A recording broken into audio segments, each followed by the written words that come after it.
Party. Freedom Party. Freedom Party. Freedom Party. Freedom Party. Freedom Party. Freedom Party. Freedom Party. Freedom Party. Freedom Party. Let's give ourselves a hand clap.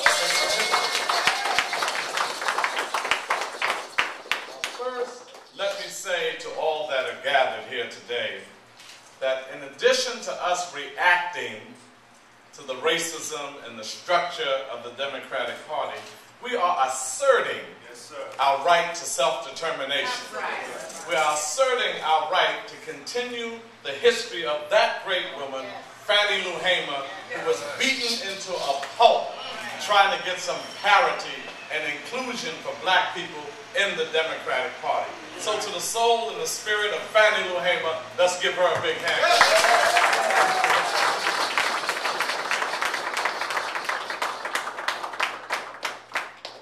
We say emphatically, we are the newly established Freedom Party.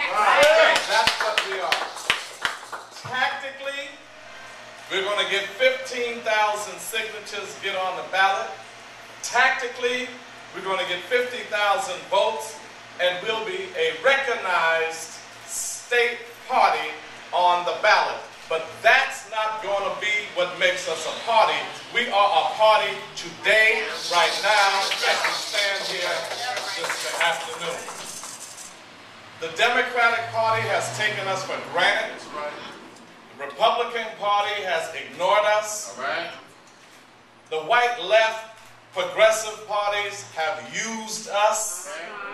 So today, we stand saying it's time for us to be for us.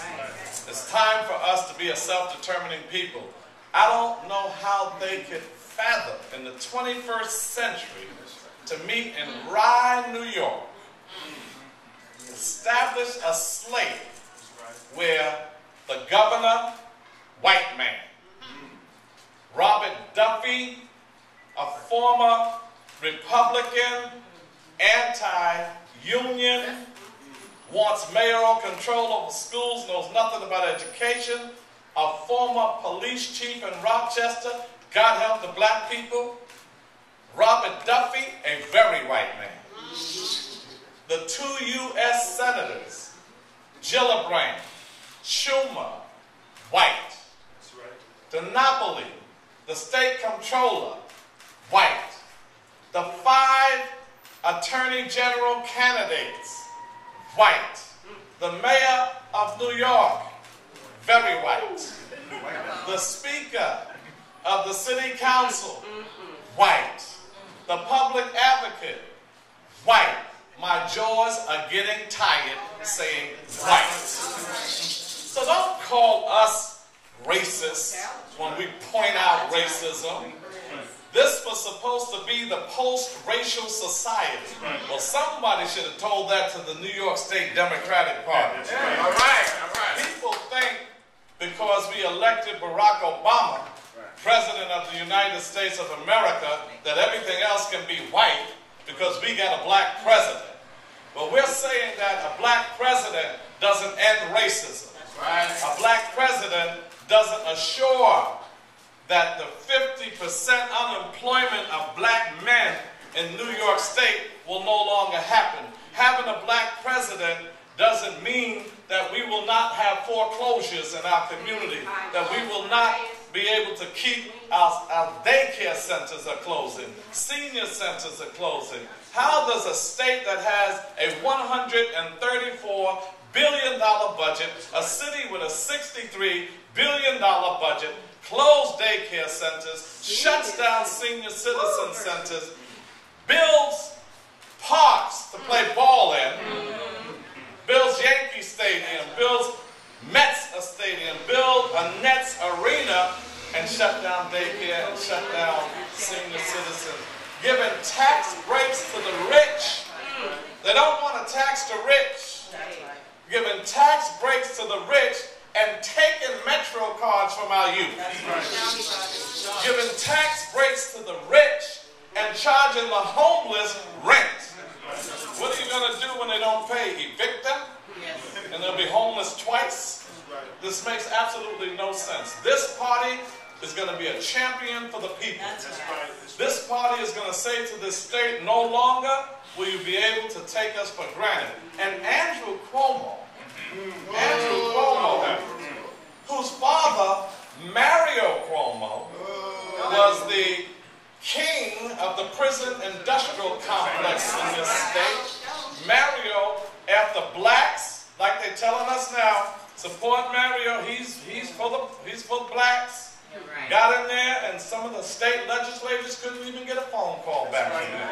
After he got in office, he built more prisons than any other governor in the history of New York State.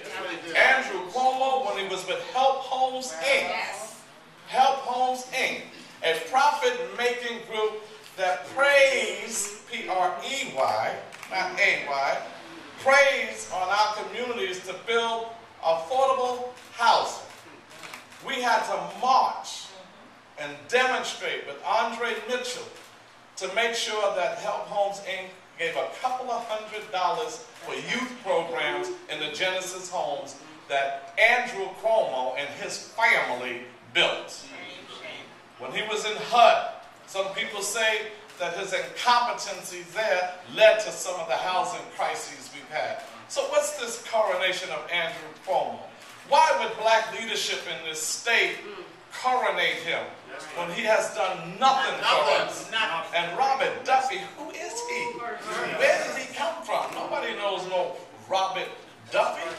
How can we coronate someone like that? So we in the Freedom Party are saying that we're going to do this party, we're going to run candidates, we're going to gain our respect, and you know what? When it's all said and done, people in this state know what the Democratic Party did was wrong. When it's all said and done, the masses in our neighborhoods will make the history. It is the masses that will anoint us. These guys didn't even have to come out and do any community petitioning. They just gave them all 25%. And I don't know how you give 5 AG candidates 25%. That's over 100%. That's Bernie Madoff math. I don't know how they got to do that. But they should have brought them to our community. So we're saying today we're starting the Freedom Party. If we didn't have to run for governor to start this, we wouldn't. But because that's their rules, and they make it very difficult for you to even get on the ballot, this is why they all gave them a free pass to get on the ballot. So we're going to run this summer. The petitioning process starts on July 6th. We'll be finished by August 10th. And when we get on the ballot, we're going to get the 50,000 signatures. And a vote for this Freedom Party candidate is a vote for our dignity. It's a vote for our self-respect. It's a vote for our self-determination. We are here to say that the Freedom Party has arrived. We accept the challenge that the Amsterdam News put on us. They said challenge. And we're honored to accept this challenge in the name, in the spirit of our brother El-Haj Malik Shabazz Malcolm X. We accept this challenge in the name of Fannie Lou Hamer. We accept this challenge in the name of Rosa Parks and Martin Luther King. We accept this challenge in the name of the Honorable Marcus Mosiah Garvey. And you are going forward ever, back together.